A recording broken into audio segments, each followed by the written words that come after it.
práctica, les den un trabajo y ustedes me lo entregan al terminar el trabajo. Si quieren, me lo entregan, pero ahí. O sea, el periodo de entrega es en el momento. La práctica para mí es práctica, no puedo dejar un trabajo para después. ¿Ya? Entonces, ese es el estilo de trabajo. Creo que nunca han hecho prácticas conmigo, por ejemplo. Estoy realizando prácticas por mucho tiempo. Entonces, igual, la evaluación por los seminarios, los temas, la revisión de temas, lo desarrollan todos y yo escojo quiénes exponen, no escojo. ¿No? Entonces, si se juntan de 5, sepan con quién se van a juntar. Porque esa es la nota de su vida. ¿Ya? Y si se escogen entre que no conocen, lo hacen estudiar. ¿No? Esa es la nota de estudio. ¿Ya? Yo escojo al azar de los 5, escojo 1, 2 y ellos exponen, el resto contestan la pregunta. Listo, entonces, 6 semanas fisio-respiratoria renal, 5 endocrino más su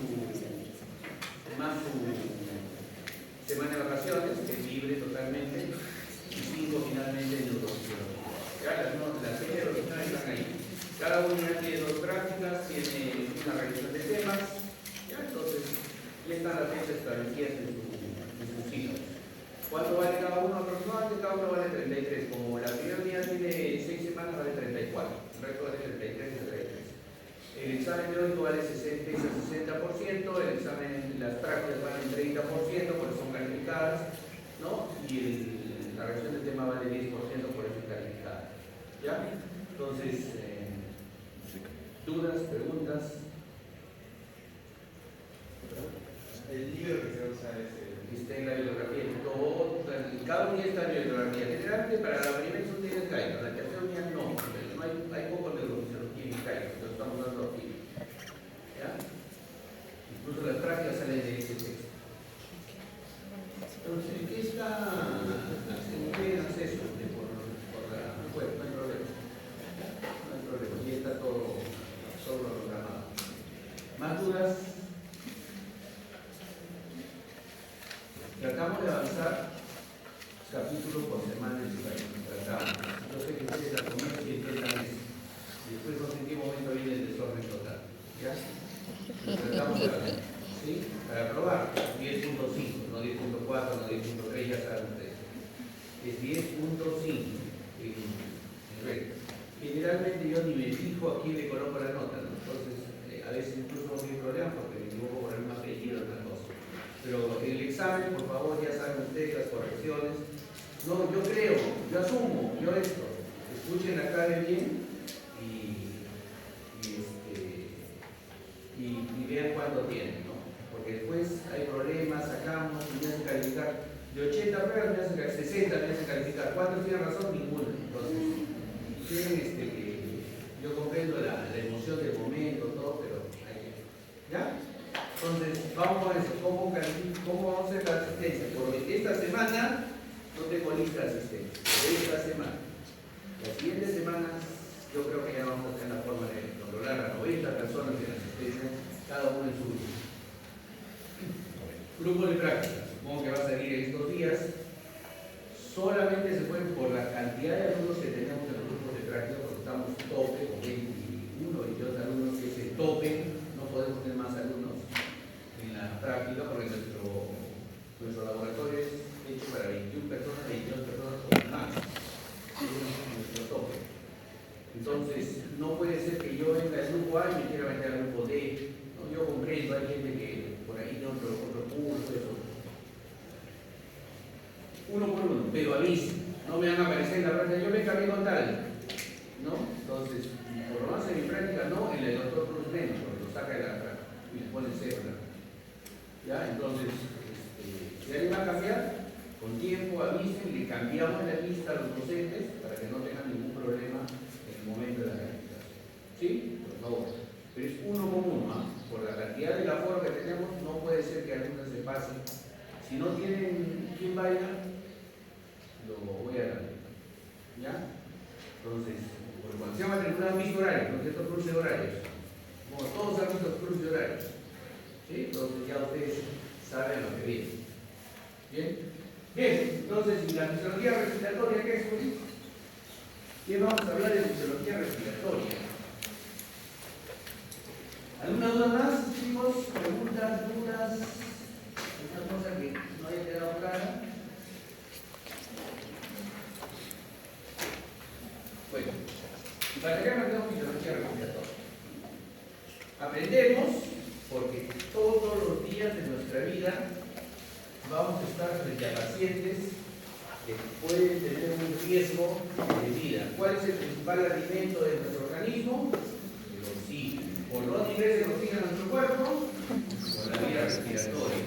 Ustedes van en sus vacaciones, voy a hacer el curso BLS, voy a hacer el curso ACLS, voy a hacer el curso de DRT, voy a hacer el curso de hospital trauma, todos los cursos, voy a tomar mi curso de, qué sé yo, de trauma prehospitalario, voy a hacer cualquier curso. ¿Cuál es lo primero que van a aprender? A, aire, B, ventilación. ¿Ya? Entonces nuestra clase hoy día se llama ventilación pulmonar. Sí, es la primera clase que tenemos. Entonces es importante la vía respiratoria, porque si nosotros no manejamos la vía respiratoria, nuestro paciente no va a tener oxígeno, y al no tener oxígeno va a fallecer. Ahora, esto yo le cuento a todos los paramédicos, los que tienen primera respuesta, los que salen a la calle, en ambulancia, corren, todo, ¿no?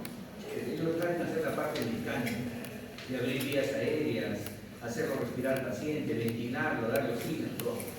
Pero nosotros vamos a ser médicos, ¿sí? Entonces nosotros tenemos que saber cómo tenemos que aplicar adecuadamente. Una cosa es saber la parte práctica y otra cosa es saber, no le puedo dar tantos litros de oxígeno porque le voy a poner toxicidad. Este paciente se está escaseando, el pulmón se está colapsando porque le estoy poniendo demasiado oxígeno, demasiado tiempo, ¿no? Esta es una complicación. Entonces, eso es lo que tenemos que saber nosotros, ¿ya? Nosotros vamos a ir más allá.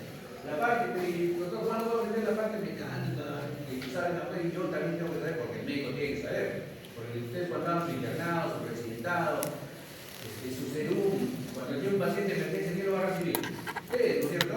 Y en largos años que van a ser los que van a recibir pacientes ahí en la primera respuesta, en emergencia. Entonces los ambulancias que llegan, lo primero que quieren esperar a alguien que sepa lo que hace, ¿no? Y ustedes, si llegan ustedes y el que viene en la ambulancia sabe más que ustedes, no van, ¿no? Ustedes son los médicos. ¿Sí? Listo. Entonces, el oxígeno es importante, es la parte más importante de la vida. Pero ¿cómo llega nuestra sangre? ¿Cómo llegan nuestras células? ¿Cómo respiramos? Vamos a tratar la primera clase de ventilación y mecánica respiratoria. La segunda clase va a ser intercambio y transporte de gases.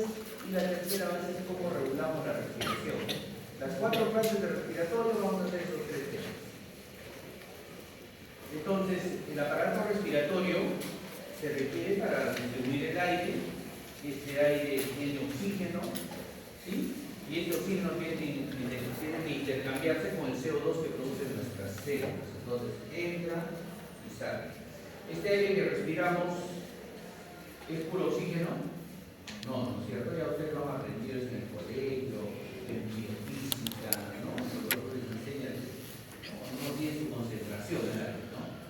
El aire tiene diferentes concentraciones, ¿sí? Y entonces nosotros tenemos, lo que respiramos es solamente el 21% de oxígeno.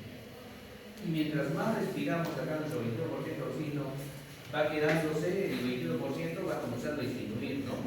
El CO2 que vamos eliminando, ¿dónde se va? Se va quedando en nuestro ambiente, por eso tenemos la puerta abierta, ¿no? Bastante, ¿no? Si la tendríamos cerrada, pronto va a haber poco oxígeno y mucho CO2. Y en 15 minutos varios de ustedes se van a quedar dormidos.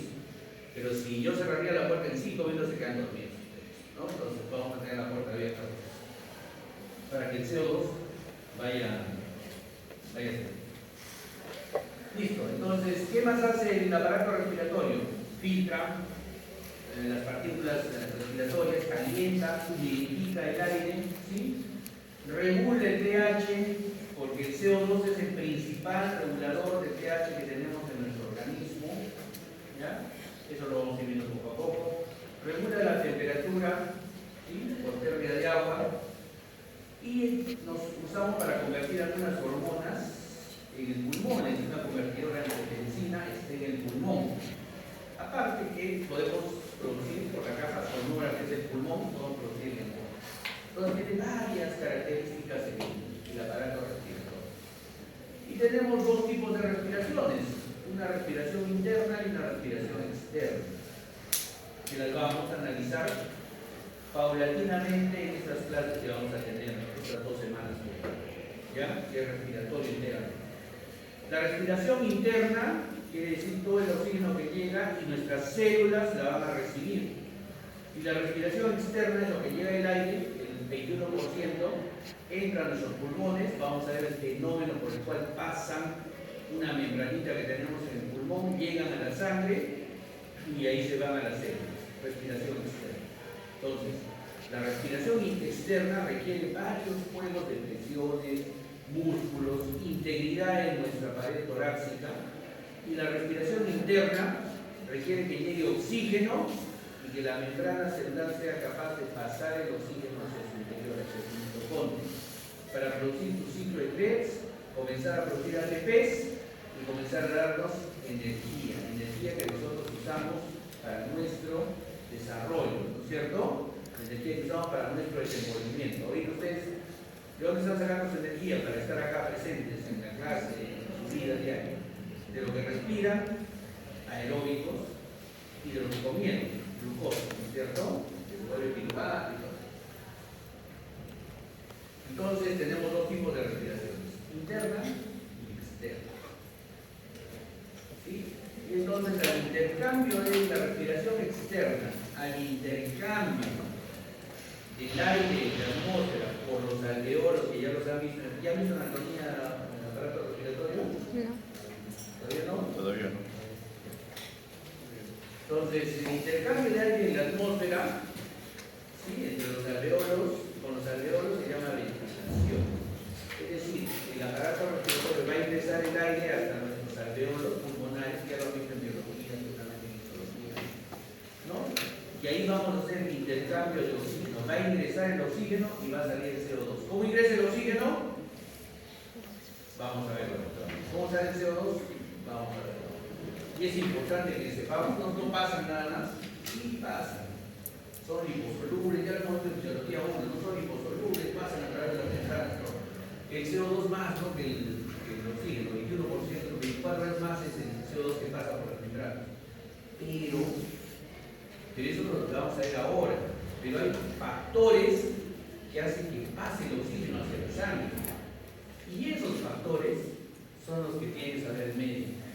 Porque esos factores hacen que nuestros pacientes tengan alteraciones, enfermedades, se alteren y tengamos que resolver esos factores. ¿Ya? Entonces, eso es lo que vamos a ver.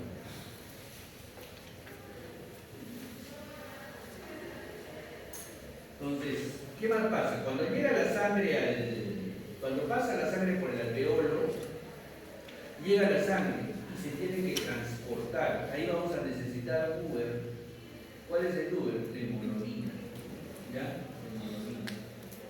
La hemoglobina nos va a llevar hasta las células, va a llevar nuestro oxígeno que necesitamos. Y nuestras células comienzan su respiración. ¿Ya? Entonces, este intercambio de CO2 y oxígeno en las células y la sangre se llama respiración interna. Entonces, ¿cuántas etapas tenemos? Las clases que vamos a hacer. Primero tenemos intercambio, que vamos a ver más o menos hoy, ¿no? Del oxígeno. Tenemos, ventilación primero, después intercambio, cómo intercambia, después el transporte y después la respiración interna. Y al final vamos a ver quién controla todo eso. ¿Ya? Entonces aquí tenemos las etapas de la respiración. Todos los libros que van a ver. Entonces ahí tenemos unos alveolos pulmonares, ¿no? Al inicio. Y entonces ahí viene la ventilación y el intercambio de oxígeno y CO2. ¿Ya? Viene la ventilación, el intercambio de oxígeno y CO2 entre la atmósfera y los alveolos pulmonares. Entonces están ustedes respirando ahorita. ¿Respiran? La respiración es autónoma, ¿no? No es involuntaria. Pero ahorita que ya estamos hablando de eso, respiran y a todos. Cuando se va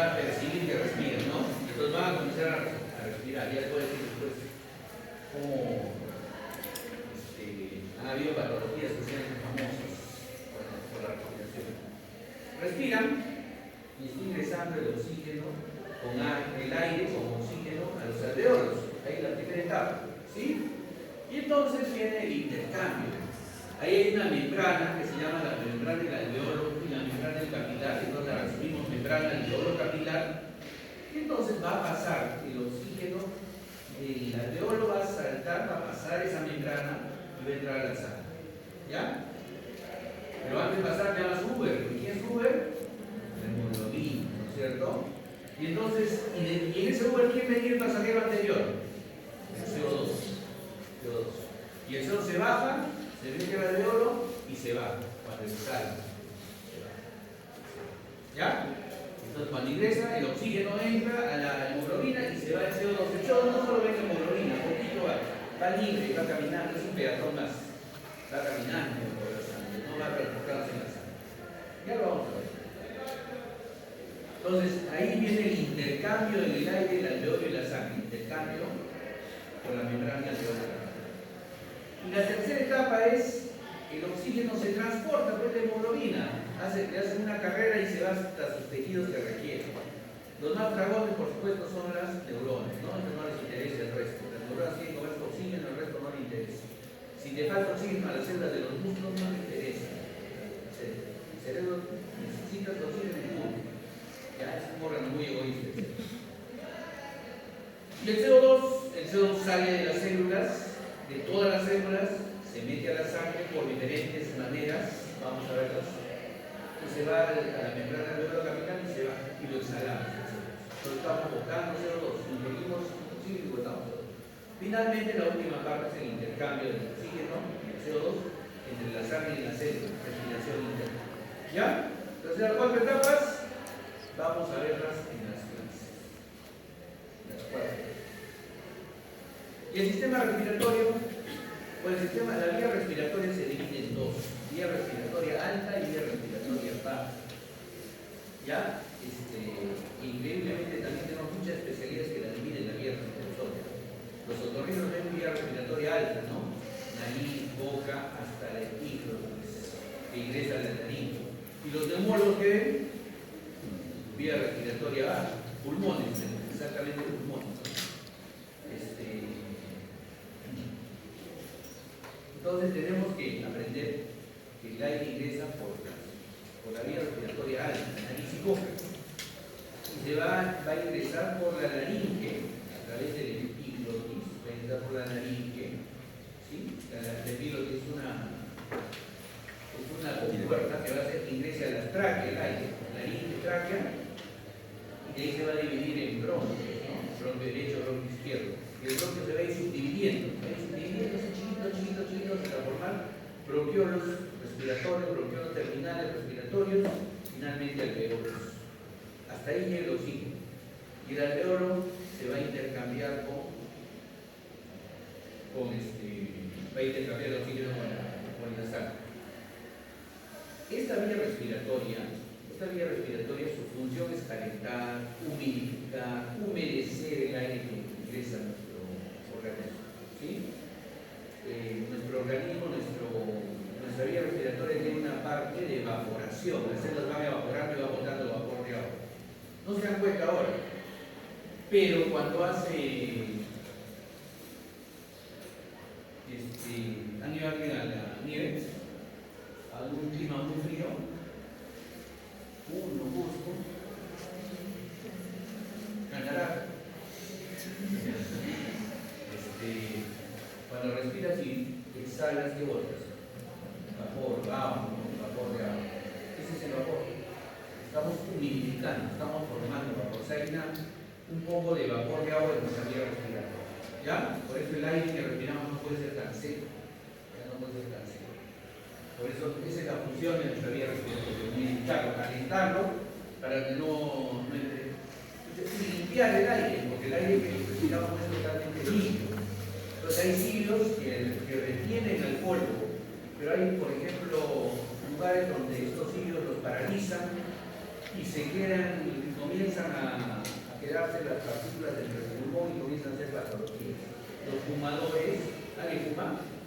Ya nadie fuma.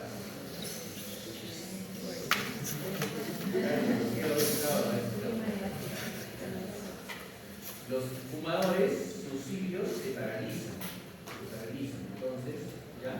Porque irritan con cosas. Entonces hay que tener cuidado. También en los pulmones, la vía respiratoria produce moco. Entonces de ahí sale, cuando se irrita, la vía respiratoria se inflama, comienza a producir, hace una respuesta inflamatoria, pero es más moco.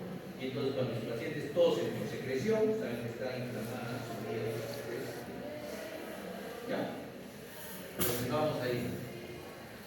Y finalmente hay una vía, hagamos la transparencia para dividir las dos vías. Vía de conducción y vía de respiración. ¿Dónde es la vía de conducción? La zona de conducción viene desde la boca, nariz, laringe, tráquea, bronquios mayores, bronquios terminales, hasta y comienza a dividirse en bronquiolos. Y vamos a ver hasta cuándo se divide. Hay una zona de conducción de la vida. Y después de una división exacta viene la zona de respiración. Ahí tenemos laringe, tráquea, bronquios mayores, bronquios secundarios, bronquiolos, hasta los bronquiolos respiratorios y los alveolos. Desde el bronquio mayor, desde este bronquio mayor, que puede ser derecho, izquierdo, hasta el alveolo, hay 23 divisiones. Se va a dividir en 23 divisiones. ¿Ya? Y de esas 23 veces que se divide, hasta la zona 17 zona de conducción. Y de la zona 17 para atrás hasta el alveolo, hasta el saco alveolar, acá ven como saquitos, ¿no? Entonces se llama saco alveolar. Hasta el saco alveolar hay 23 divisiones. De la 17 a la 23 es zona respiratoria. ¿Ya? Respiratoria. Por ahí pasa el oxígeno hacia la sangre. La muerte del oxígeno hacia la sangre. Y este saquito alveolar, quiero que se den cuenta, por favor, tiene divisiones, ¿no? O sea, se dan cuenta que tiene divisiones, que tiene tabiques y va haciendo como saquitos. No es una sola burbuja, son divisiones así, el saquito alveolar. ¿Por qué? Porque eso aumenta la superficie respiratoria. Hay enfermedades en las cuales se pierden estos tabiques, es una sola burbuja. Y eso disminuye la capacidad respiratoria de nuestro paciente. ¿Ya? Disminuye la capacidad. Entonces, tengan en cuenta eso. Entonces, desde la división 16 hasta la división 16, zona de conducción. 17 hasta la 23, zona respiratoria. ¿Ya? Zona respiratoria. Bien. Y los bronquiolos respiratorios y los alveolos, sobre todo los alveolos, bueno, los alveolos, todavía no vamos a quedar con la división de neumocitos tipo 1 y neumocitos tipo 2. ¿Ya? Los neumocitos 1, que son las células que tabican, que forman el alveolo, ¿sí? Antes se pensaba solo que eran de sostén nomás, pero ahora ya se ha visto que producen fenómenos inflamatorios, pueden hacer algunas interacciones hormonales. Neumocitos 1. Las neumocitos 2, que son las más importantes que tenemos, son las células que producen una sustancia que se llama sustancia surfactante. Esta sustancia surfactante es como un detergente, ya que rompe la tensión de los alveolos. A ver, ¿qué es un surfactante? Por ejemplo, cuando ustedes lavan sus pantalones, es que no se los lavan 2 meses y lo ponen en la lavadora o lo ponen a un balde, una tina con detergente. ¿Qué pasa con el detergente? ¿Qué pasa con se abre así?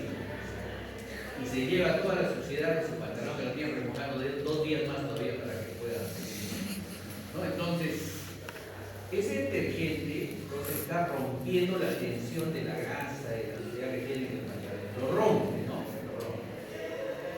Eso hace nuestra sustancia surfactante, pero ¿a qué va a romper? ¿Qué tiene el pulmón? ¿Qué forma? Forma agua, ¿no es cierto?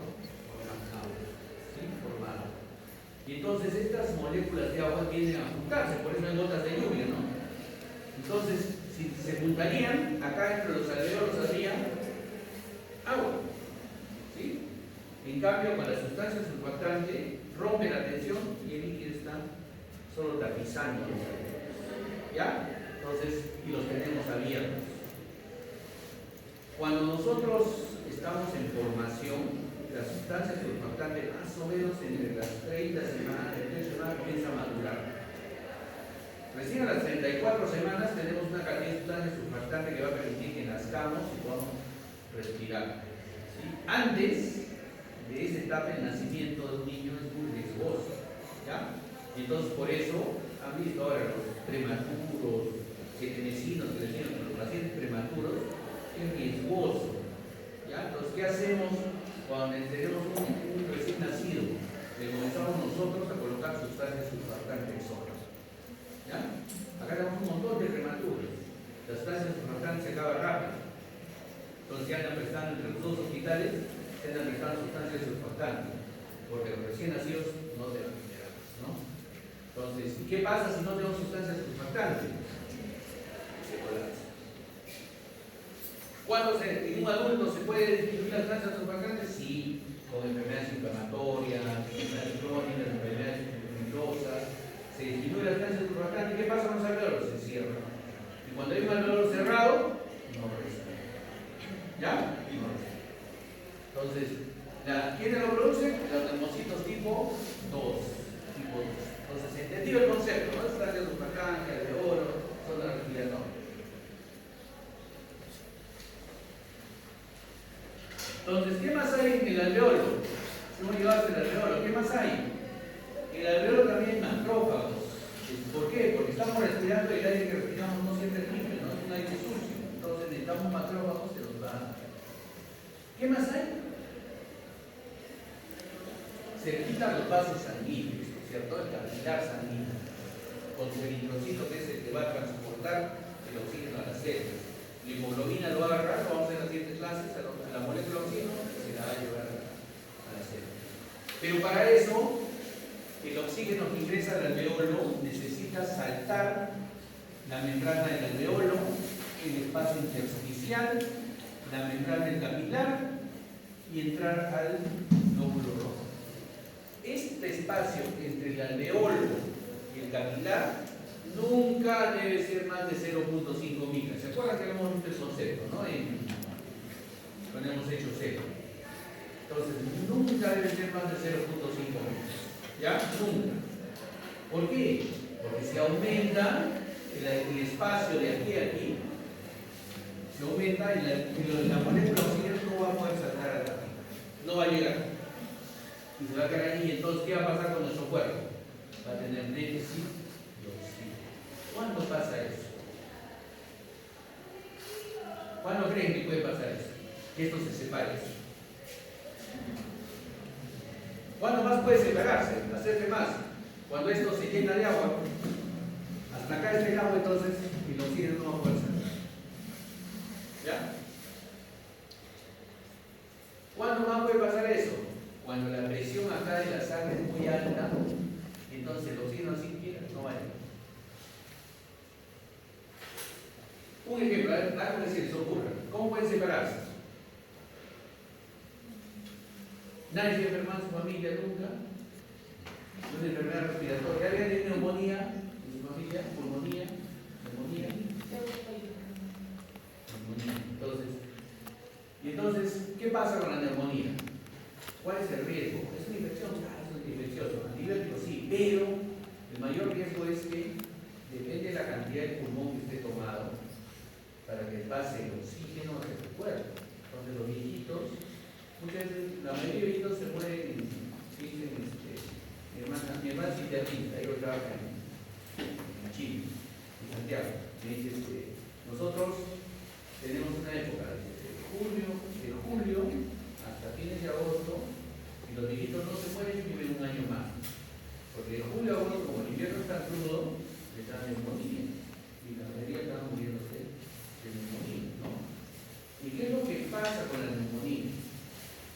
La neumonía es infeccioso que produce inflamación. Entonces, la inflamación que hace que se llene de líquido acá. Entonces, el oxígeno llega acá y ya no puede salir. ¿Ya? Ya no puede salir. Entonces, disminuye la cantidad de oxígeno en nuestra sangre.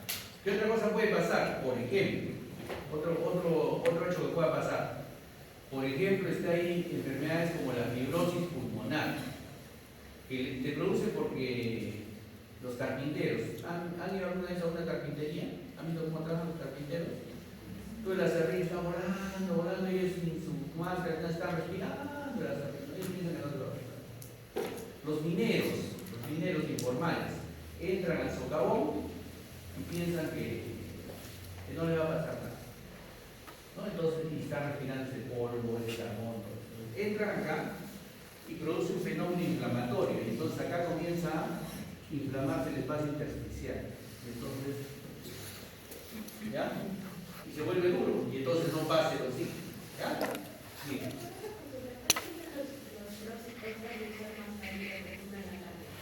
No, mascarilla, no, es que la mascarilla tiene otro ejemplo. O sea, a ver, ustedes están respirando polvo, ¿cierto? Siempre, acá. Pero ese polvo es dominado por los cilios, por los macrófagos, por todo. ¿Sí? Entonces hay diferentes tipos de mascarillas, ¿no? O máscaras como filtros. Por ejemplo, si tú usas una mascarilla de protección, puede ser una mascarilla para que tú no emitas más bien tus bacterias, tus virus, ¿no? Las mascarillas sí. Hay otras mascarillas, más las KN95, las N95, que evitan que tú respires más bien lo que los otros pacientes están instalando. Ahora, si tú hablas tu mascarilla con filtros, los filtros también tienen diferentes porosidades. Por ejemplo, nosotros en el COVID usábamos máscaras y usábamos filtros, pero filtros biológicos, o sea, que no minimizaban virus, bacterias. Esa era su porosidad de los filtros que usábamos.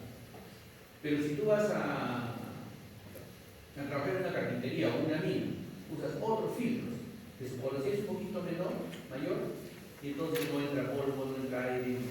Entonces son diferentes tipos de respiradores. ¿Ya? Eso es ahora, eso se llama bioseguridad, se llama prevención de riesgo del paciente para que no tenga tanto problema respiratorio. Pero puede seguir dejando la misma cantidad de oxígeno.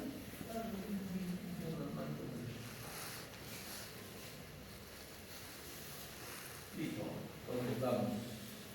Entonces, este es su pulmón, su corazón, ¿no es cierto? El pulmón, dos pulmones, pulmón derecho, pulmón izquierdo, mediastino y el corazón.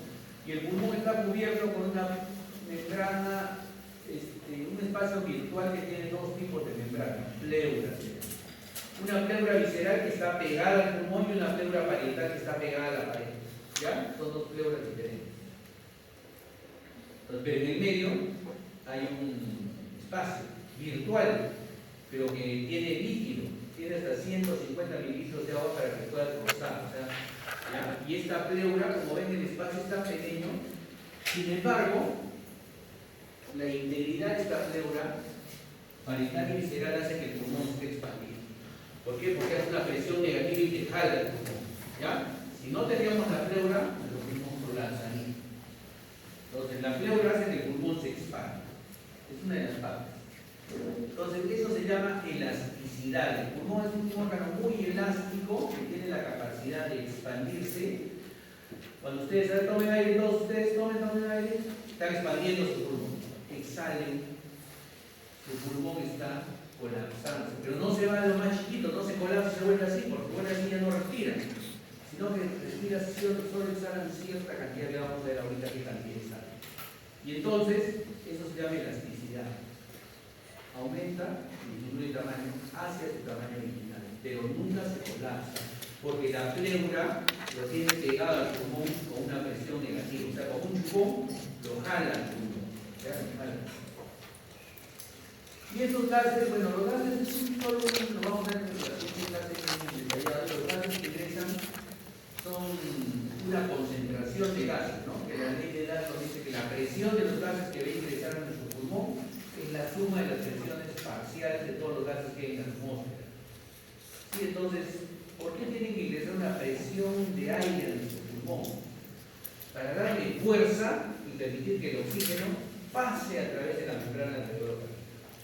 ¿Y quién le da la presión al oxígeno que pasa a través de la membrana alveolar capilar? le da la concentración, el 21%. Si baja la concentración, entonces no va a pasar. ¿Qué pasa, por ejemplo, cuando tienes 21%, pero tienes una neumonía? Entonces, o como el COVID, que te endurecía el espacio intersticial, te inflamaba. Entonces, esos 0.5 milas crecimos. El 21% no nos alcanzaba. Y entonces, ¿cómo subo mi concentración de oxígeno? Le pongo oxígeno suplemental, le pongo mascarillas y comienzo a soltar el oxígeno. Esto lo van a aprender. Comienzo a aumentar no 21, 24, 28, 32, 36, 100% de oxígeno para que pueda pasar el oxígeno a través de esa membrana, ¿no? Colapsada, esa membrana que está aumentada. Entonces, la ley del Dalton implica que hay una presión de oxígeno que es la suma de todas las presiones, de los gases que conforman la atmósfera. No solo es oxígeno, ¿no? Lo principal que tenemos en la atmósfera es nitrógeno, ¿sí? Entonces vamos a ver. Entonces la ley de Dalton dice, ¿y qué dice la ley de Boyle? Ustedes la han visto en biofísica ya. ¿Qué dice la ley de Boyle? Que mientras más amplio sea el espacio, menos presión va a haber. Pero cuando va bajando el espacio, hay más presión. ¿Y dónde pasa esto? En los alveolos. ¿Han visto? Como estamos en la boca, el nariz ingresa el aire. Y va llegando hasta los alveolos. Y en los alveolos comienza a ser más chiquito, más chiquito, más chiquito. Y entonces hay más presión. Y eso permite que la moleculita de oxígeno que estaba en el alveolo salte hacia la vida. ¿Ya? Entonces va haciendo más chiquito el espacio hasta que le da una presión para que pueda pasar. Esa es la ley que usamos, que usan nuestros gases para permitir que podamos respirar. Dalton, ¿ya? Entonces ven que la física sí servía para algo de esto. No, nos explica por lo menos lo que está pasando en nuestro organismo. Esa es la ley de Boyle. Y esta ley de Boyle la vamos a ver también a nivel del ecosistema y a nivel de nuestra respiración en la altura. Ustedes saben que el Perú es una autoridad en medicina de altura, ¿no? Quizá el país donde más se desarrolla la medicina de altura junto con Bolivia, ¿no? Entonces es una medicina totalmente diferente. Pero vamos a ver equivocada. Entonces, por ejemplo, ¿alguien sabe cuánto es la presión atmosférica? Sí, sabe, en la boca de arriba.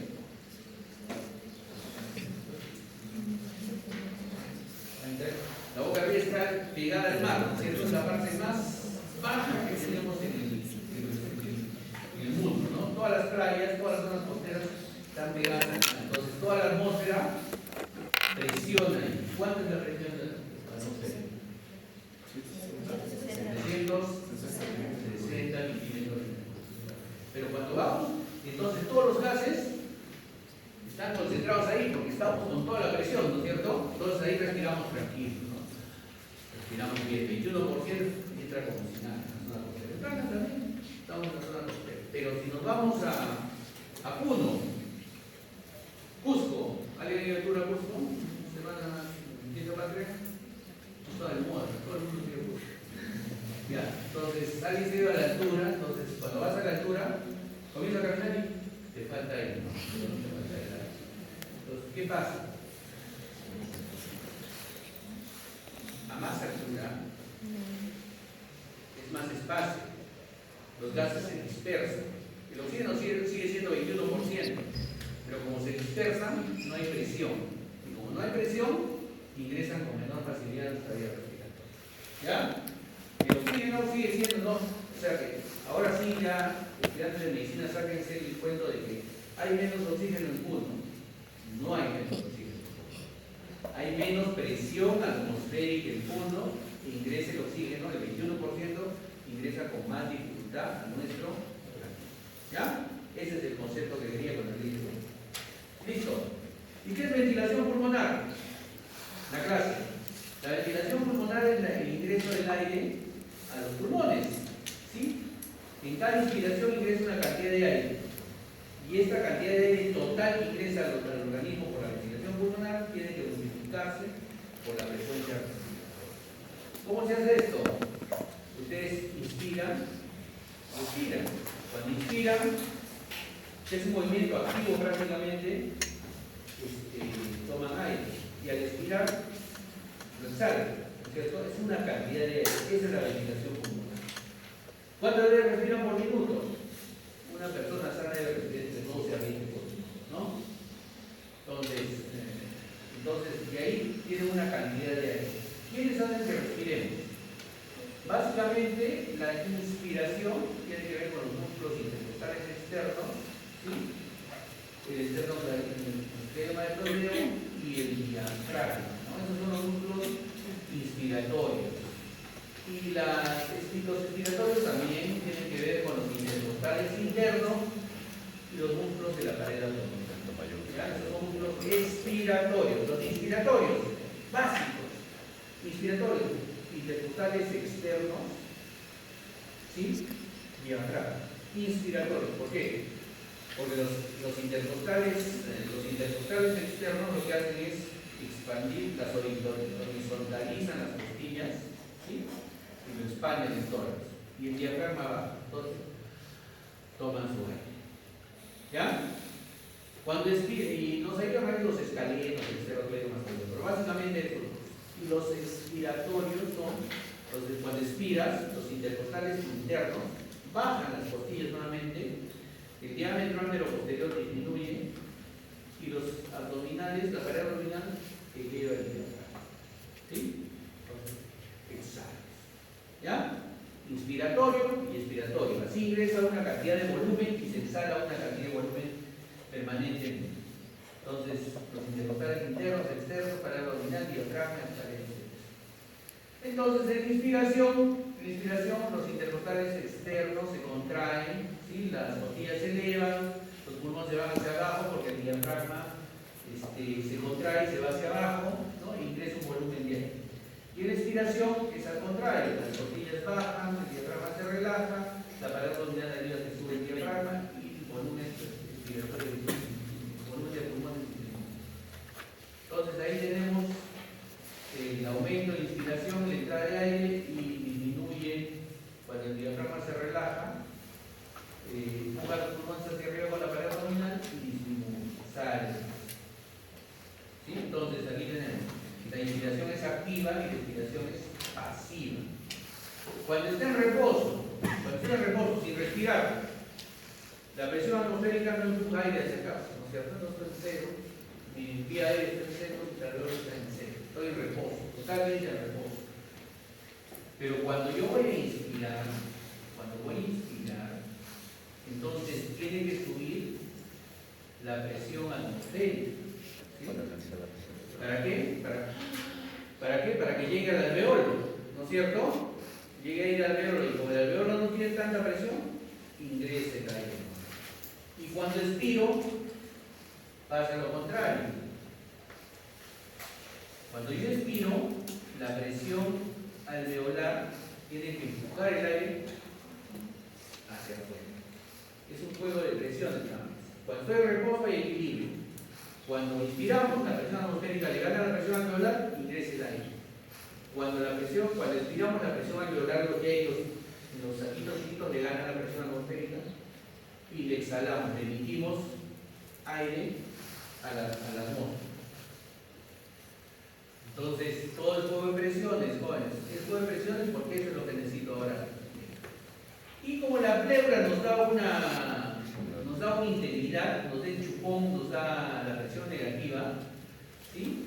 Entonces, cuando por algún motivo ingresa aire, se rompe la pleura, ¿sí? Se llega al corazón serrano y el hospital está en alerta.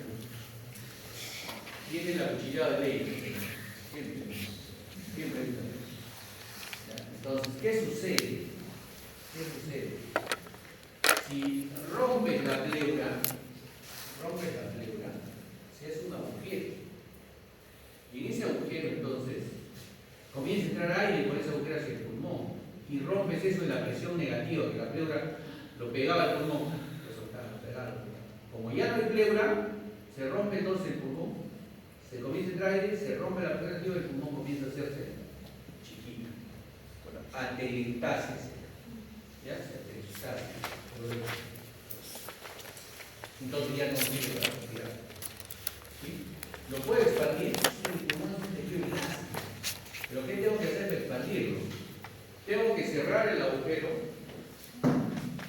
¿Sí? Ingresa aire por lo que comienzo a ventilar al paciente para hacer que lo recluto, lo recupere. Pero a veces no llegamos a eso. ¿Ya? A veces entra en el agujero grande, entra, lo colapsa y sigue entrando el aire y al corazón lo empuja contra la otra pared, lo hace aquí y hace una insuficiencia cardíaca y se muere. ¿Ya? Entonces tiene que tener esto. ¿Cuál es lo único que podrían hacer ustedes si ven un caso así? Porque no se van a voltear, ¿no? Soy médico. ¿Qué harían ahí? Hay que taparlo, ¿no? Para evitar que entre más aire, ¿no? Como sea lo tapas. ¿Bien? Y lo tapas ahí y se lo llevas. Hay que poner un drenaje. ¿Entendí el concepto de la presión negativa de la pleura, ¿no es cierto? ¿Sí? Pero la pleura, pues, tiene una presión negativa de menos 5 centímetros de agua, menos 5, ¿ah? Menos 5. Y cuando ingresa el aire en inspiración, ¿qué decía? Que la presión crece el pulmón, entonces la pleura tiene que jalar más al pulmón para que crezca, ¿no es cierto? Entonces hace más negativo. Dice que crece 3 centímetros de agua, o sea, se hace de menos 5 a menos 8. ¿Ya? Y cuando expiras, tienes que hacer de menos negativo para que el pulmón pueda irse un poquito más abajo y exhalar. Y entonces la presión de la pleura se hace menos 2 centímetros. Entonces juega con menos 3 centímetros de agua de presión negativa. ¿Ya? La pleura. Para que inspires y para que exhales. Para que inspires y para que exhales. Lo normal, menos 5 centímetros de agua. Con eso chupas los pulmones, los mantienes abiertos. Cuando inspiras porque quieres abrirlos más, sube 3 centímetros, menos 8 centímetros de agua. Cuando exhalas porque quieres que vuelva a exhalar, eliminar el aire que está en los pulmones, 3 más, menos 2 centímetros de agua. ¿Ya? Entonces, y ese es el juego de la pleura. ¿Ya? La integridad de la pleura nos permite eso. ¿Y qué se llama presión transpulmonar? La presión transpulmonar se llama la presión, lo que acabamos de decir. La pleura tiene menos 5, menos 8, menos 2, menos 5, menos 8, menos 2. El pulmón, el alveolo va 0, 3, 3, ¿no? 0, 3, menos 3, 0, 3, menos 3, va jugando también el alveolo. ¿Sí? ¿Por qué? Porque hemos dicho que así se mueve el aire. ¿Y quién está en el medio? El pulmón. Todo el pulmón. Y entonces el pulmón tiene una presión transpulmonar. La presión, la diferencia entre la presión entre la pleura y el alveolo somete al pulmón a su crecimiento y su presión transpulmonar. ¿Sí? Entonces, 3 conceptos: presión pleural, presión alveolar, presión transpulmonar. ¿Sí? La presión transpulmonar es la presión de retroceso elástico. Es la presión a la cual el pulmón se abre, se cierra, se abre, se cierra, se abre, se cierra. ¿Sí? Esa es la presión transpulmonar. Ya la presión transpulmonar, ¿con qué tiene que ver? Con el volumen. Con el volumen vamos aumentando la presión transpulmonar, va aumentando el volumen. Baja la cantidad de volumen, la presión transpulmonar disminuye. Entonces aumenta, disminuye, aumenta, disminuye. ¿Ya? Esa es la presión transpulmonar. ¿Y cuánto entra de aire? Ya, esto ya estamos en la parte final de la clase. ¿Cuánto entra de aire normalmente? ¿Cuánto entra de aire normalmente? Normalmente, o sea, este concepto es teórico, netamente teórico. Ya, o sea, siempre les voy a decir eso. No se van a ir con eso, van a ir a rotar a otro y van a decir, ¿cuánto entra aire? 500 centímetros. 500 centímetros. Dicen, no, 200, ¿cuánto es? 70, 70 kilos. ¿Cuánto pesa? 70 también. ¿Quién no pesa 70? ¿Cuánto pesa? 46. 46, la crema. 46 kilos. ¿Tú crees que respirarán los 3 igual? Necesitamos la misma cantidad de aire, la misma cantidad de oxígeno consumirán, y es más económica, ¿no es cierto? ¿No? Ella consume menos oxígeno, ¿no? Claro, o sea, las personas que pesan menos tienen, no, son más pequeñas, tienen menos superficie corporal, va a entrar menos oxígeno que las personas más voluminosas. ¿Sí? Entonces, por kilo el peso corporal, la cantidad de respiración, el volumen que tú respiras de aire, se calcula por tu peso, pero no por tu peso real, sino por tu peso ideal, ¿no? Si estamos subidos de peso, yo peso 80, pero mi peso ideal es 70. Mi volumen de aire lo consumo es por 70, no por 80. ¿Ya? Entonces, igual, todo el mundo es así. Entonces, pero para cuestiones de didáctica vamos a hacer que todos vamos a respirar 500 centímetros. ¿Ya? Todos vamos a respirar 500 centímetros. ¿Ya? Esa es teoría. ¿Ya? Teoría. 500 centímetros. Es el volumen corriente, volumen tidal, como dicen los libros. ¿Ya?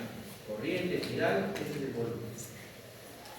Entonces la ventilación, el volumen corriente se multiplica por la frecuencia respiratoria. Que vamos a darla de 12 respiraciones, pero lo normal es entre 12 a 20. ¿Ya? Estas son preguntas de examen que no necesitan calculadora, ¿no? Entonces, ¿cuánto más o menos es tu ventilación pulmonar al minuto? Si yo respiro 500 y tengo 12 respiraciones por minuto, voy a gastar 6 litros. Pues cada respiración van a entrar 6 litros, pero cada minuto van a entrar 6 litros de oxígeno por año. 6 litros. ¿Estamos de acuerdo? Ventilación pulmonar. ¿Sí? Por ejemplo, si tengo un paciente que tiene 500 ya, pero yo puedo poner un volumen corriente normal, no lineal, ¿ya? Y una frecuencia respiratoria de 20 por minuto, por ejemplo, respira como 500, pero tiene 20 por minuto. ¿Cuánto es su ventilación pulmonar? ¿Cuántos litros por minuto va a respirar ese paciente? 500 por 20, 500 por 20. 10 litros, ¿no? Ya no sé, 10 litros, no, 10 litros. ¿Sí? Entonces, va cambiando según la frecuencia respiratoria y según el volumen. Entonces, ¿por qué lo calculamos así nosotros? Porque a veces es tedioso, dices el oxígeno, ¿cuánto oxígeno va a necesitar este paciente? Para un día, 2 días. Entonces, mira, está respirando 20 y respira, pero calcula más o menos 300 mililitros, porque está por el medio el paciente, ya está. Más o menos, ¿no?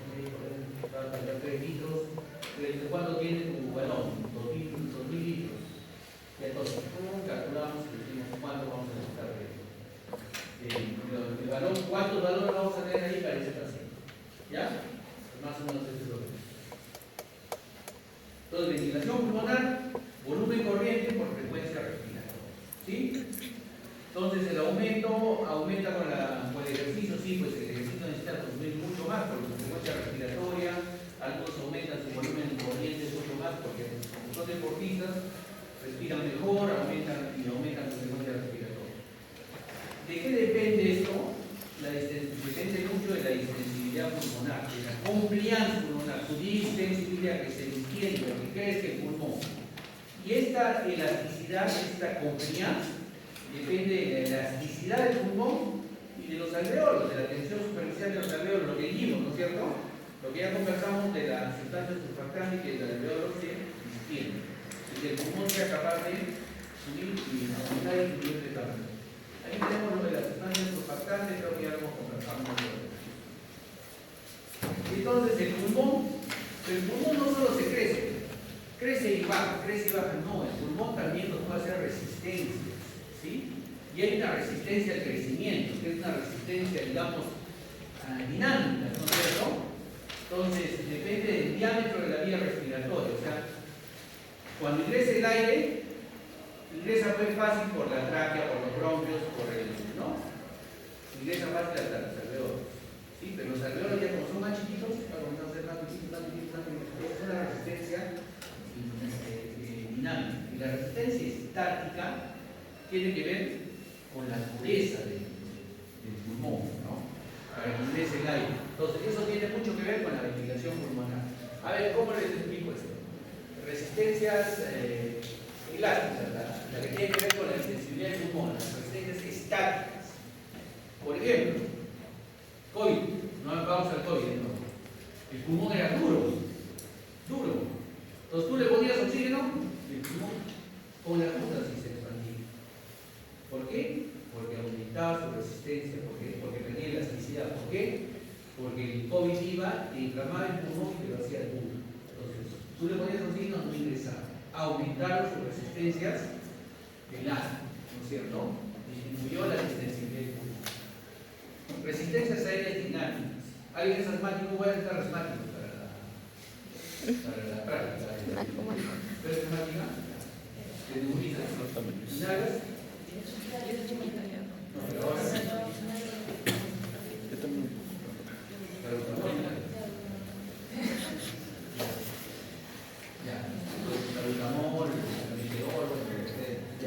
pero no es la del paciente.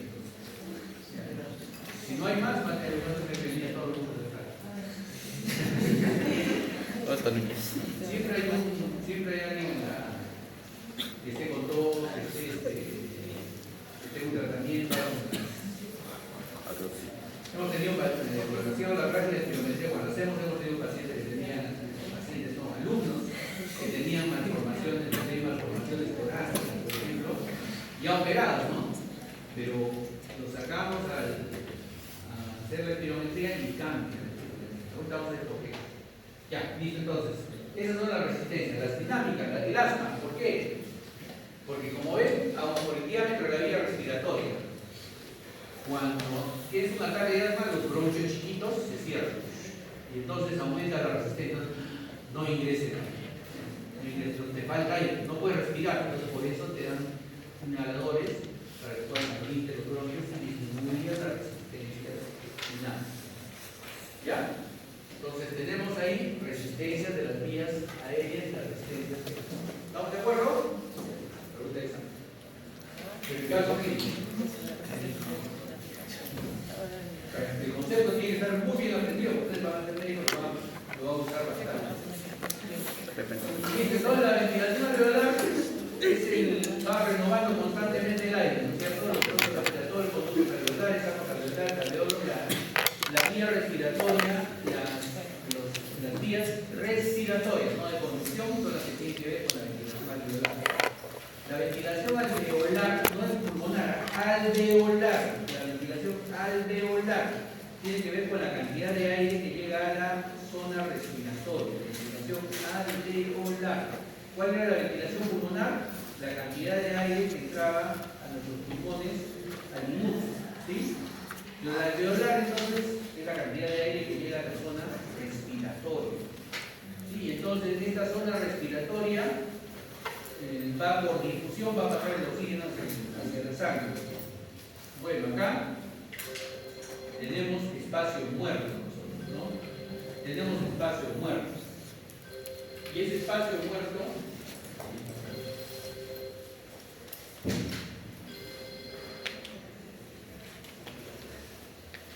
tenemos espacio muerto, ¿no? Tenemos espacio muerto. Un espacio donde no respiras. ¿Por qué? Tenemos desde la boca hasta la zona 16 que no respira, ¿no es cierto? A eso le llamamos espacio muerto. ¿Sí? Espacio anatómico. Espacio muerto anatómico. Entonces, la ventilación pulmonar es el volumen corriente, el volumen diario por la frecuencia respiratoria. La ventilación alveolar, la ventilación alveolar es el volumen corriente menos el espacio muerto por la frecuencia respiratoria. ¿Cuál es el espacio muerto?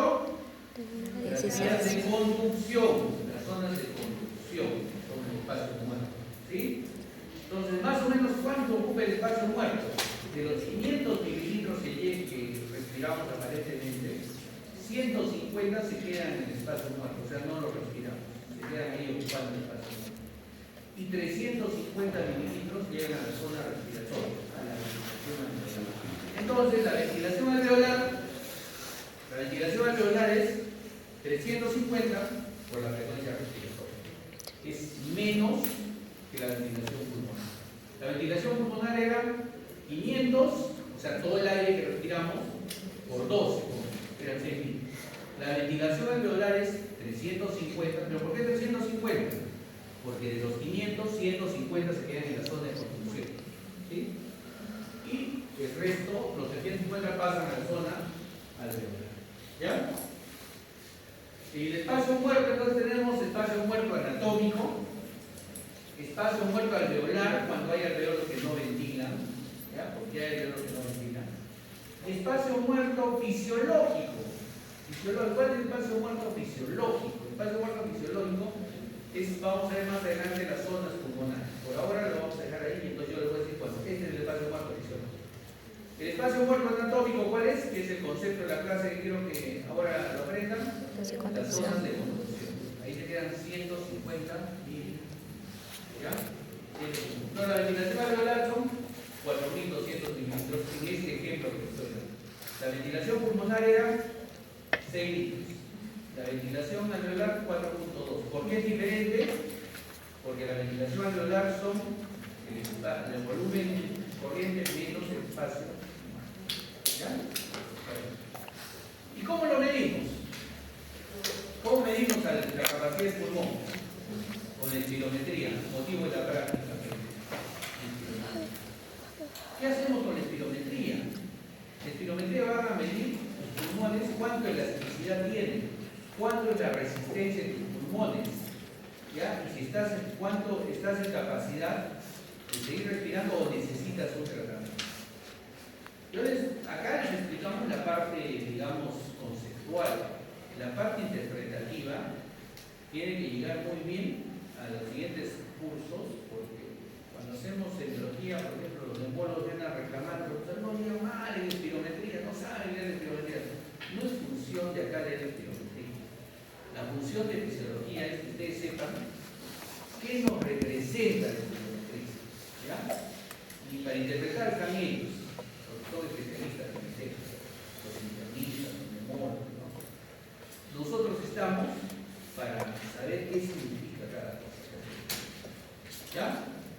Eso no quiere decir que ya no nos interesemos en el concepto, ¿no? Porque la espirometría antes, en mi tiempo, para sacar la espirometría era, había que sacar cita con el presidente. Ahora todos los centros de salud tienen espirómetros. Nosotros tenemos espirómetros de investigación acá en la universidad. O sea, no hay excusas para que ustedes no sepan interpretar un espirómetro. Ya no, antes de repente, ahora ya no. Entonces, pero ¿de dónde viene la espirometría? La espirometría viene de 4 volúmenes y 4 capacidades. ¿Qué son los volúmenes? Los volúmenes es una sola toma que tenemos, ¿ya? Y las capacidades son la suma de 2 o más volúmenes. Vamos a ver. ¿Cuál es el volumen corriente? El volumen corriente lo vamos a tomar como que es este que respiramos, 500 mililitros, ¿ya? El volumen de reserva inspiratoria quiere decir que de tu volumen corriente vas a respirar más. A ver, respiren lo normal y de ahí respiren lo más que puedan. Lo más que puedan. Hasta donde puedan. No se desmayen también. Lo más que puedan. Lo más que puedan. Ese es su volumen de reserva inspiratoria. Ahora exhalen. Lo más que puedan. Lo más. Ese es su volumen de reserva expiratoria. ¿Ya? Ahora, ¿lo han hecho bien? No sé, en la espirometría lo vamos a ver. ¿Ya? Porque ahí vemos las restricciones pulmonares. Vamos a ver si es que pueden o no pueden respirar adecuadamente. Porque tenemos pacientes que están bien, pero les descubrimos fibrosis, descubrimos síndrome restrictivo, descubrimos síndrome obstructivo. Vamos a ver ahorita cómo se ve. Y hay un volumen residual, 1200 mililitros, que siempre está en el pulmón, que no sale, si no el pulmón se colapsaría. ¿Ya? Que se ve intercambiando, pero no sale del pulmón. Entonces, el volumen corriente es 500 mililitros. El volumen de reserva inspiratoria son 3100 mililitros en teoría. Hemos tenido una alumna que hacía 1000 mililitros nomás de repente. Así no va a poder respirar. ¿Ya? Entonces, vamos a ver a ustedes. ¿Ya? 500, el volumen corriente, respiración normal. Cuando expiras totalmente son 3100 mililitros. Cuando expiras totalmente, la fuerza, botas 1200 mililitros, más, aparte de su. Y siempre tu pulmón debe quedarse 1200 mililitros. Esos son los volúmenes. ¿Cómo hago la espirometría? Les ponemos la boquilla y ustedes se ve en la pantalla y sale en la computadora cuándo van a inspirar y cuándo no. Listo, y ahí sabemos su realidad. ¿Ya? Le sacamos sus curvas de geometría. ¿Ya? O sea que vamos a ver sus curvas de la. ¿Ya? Entonces, ¿y qué son las capacidades? Las capacidades, que son importantes, las capacidades son la suma de los volúmenes, de dos o más volúmenes. Es decir, si yo quiero saber la capacidad funcional inspiratoria, sumo el volumen corriente más mi volumen de reserva inspiratoria. Dos volúmenes, capacidad inspiratoria. La capacidad residual funcional, sumo el volumen expiratorio más 1200 mililitros, que son los que quedan en el pulmón, capacidad residual. Capacidad vital, sumo lo que tomamos nosotros en espirometría, sumo inspiración, volumen corriente, expiración, capacidad pulmonar total, más o menos 4.800 litros. Y la capacidad pulmonar, capacidad vital, y la capacidad pulmonar total, a la capacidad vital le sumo los 1.200 mililitros, los 1.200 mililitros que son de volumen residual. Y entonces, tengo 4 volúmenes y 4 capacidades. 4 volúmenes, volumen corriente, 500 mililitros, volumen de reserva inspiratorio, 3.100 más o menos, volumen de reserva inspiratorio, 1.100 más o menos, volumen residual, 1.200. Capacidades. Capacidad inspiratoria, 4.000 más o menos, ¿no? Capacidad residual funcional, 2 volúmenes, volumen expiratorio y volumen residual, ¿no? La capacidad vital, que es volumen de reserva inspiratorio, volumen corriente, volumen de reserva inspiratorio, ¿sí? Sumo 3. Y la capacidad pulmonar total sumo los 4. Volumen de reserva inspiratorio, volumen corriente, volumen de reserva inspiratorio y volumen residual. ¿Ya? Entonces, 4 volúmenes, 4 capacidades. Esas son las curvas espirométricas. Las vamos a ver. Y esta es una espirometría básica. Exactamente así van a ver ustedes la espirometría. Exactamente así. Nosotros vamos a ver. Esta es la espirometría. Inspiración, expiración, inspiración, expiración. Y acá es la velocidad de salida. El volumen expiratorio. ¿Cuánto tiempo sale? ¿Ya? ¿Por qué es importante? Porque, por ejemplo, tienes asma. Cuando tienes asma, ingresa fácil el aire. Pero como tus bronquios están cerrados, cuando va a salir, se demora. Y entonces esta curva cambia y el espirómetro nos dice el volumen expiratorio al primer segundo está demorado, está muy largo. Quiere decir que hay una obstrucción en tu pulmón. ¿Ya? ¿Qué necesitas? Darle una dosis. Hacer un diagnóstico fácil, rápido. ¿Ya? Entonces miren, ¿ah? Entonces, ¿y qué pasa si por ejemplo acá hace la espirometría y estas curvas se hacen chiquitas? No puede respirar bien. No puede respirar, el pulmón está chiquito, está duro el pulmón. Se está restringiendo. Eso se llama síndromes restrictivos. Y entonces tenemos dos tipos de síndromes que diagnosticamos en la espirometría. Restricciones pulmonares, que no solamente es porque estés enfermo, el pulmón de repente tiene una fractura de costilla, te ha fracturado el esternón, no puede respirar. ¿No? Entonces, restricción pulmonar.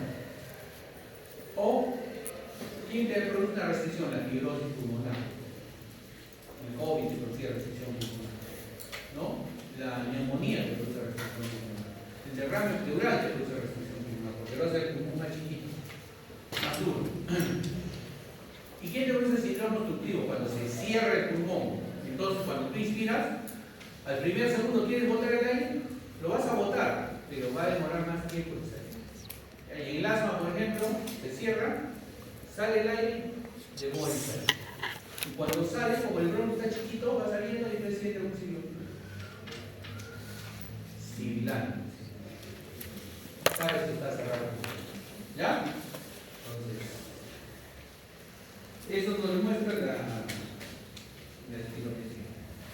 Y entonces, esta es una espirometría, por ejemplo, es un reporte que ustedes lo van a ver en cada uno de los pacientes que vamos a tener. ¿Qué mide? La capacidad vital. ¿Cuál es la capacidad vital?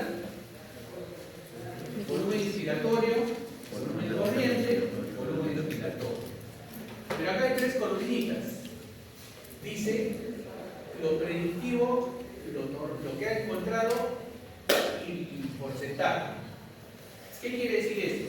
¿Qué es lo predictivo? Por tu peso, edad, sexo, tú tienes un volumen, una capacidad vital ya predicha, ¿no? Altura, es todo. Ya tu capacidad vital está predestinada.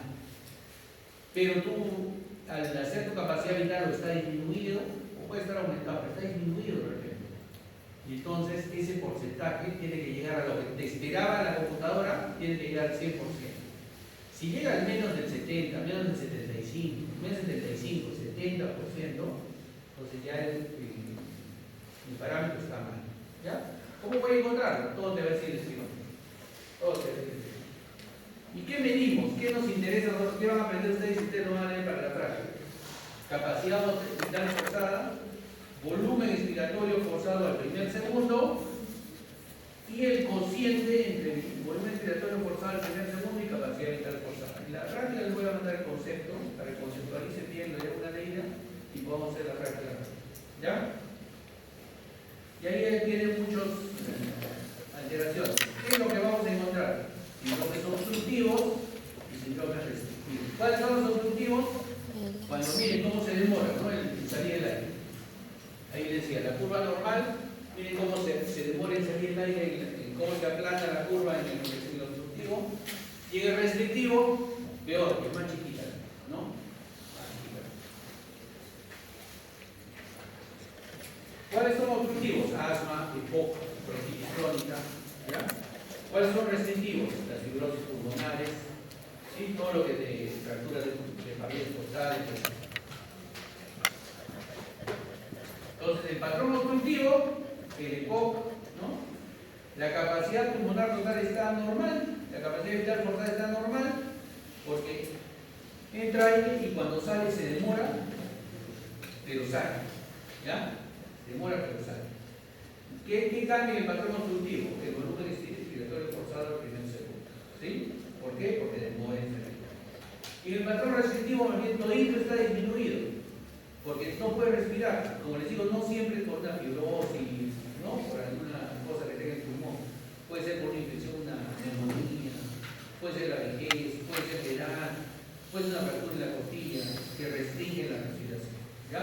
Entonces, ¿qué está disminuido ahí? Está disminuido la capacidad vital, se disminuye, y disminuye el volumen expiratorio primer segundo también, porque lo hacen mal. ¿Qué diferencia hay? En que los síndromes obstructivos la capacidad vital está conservada y el restrictivo está disminuido. ¿Ya? Y en los dos, el volumen expiratorio del primer segundo está disminuido. Perdón, aumenta. Listo. Listo. Bien, jóvenes, hemos terminado el trabajo.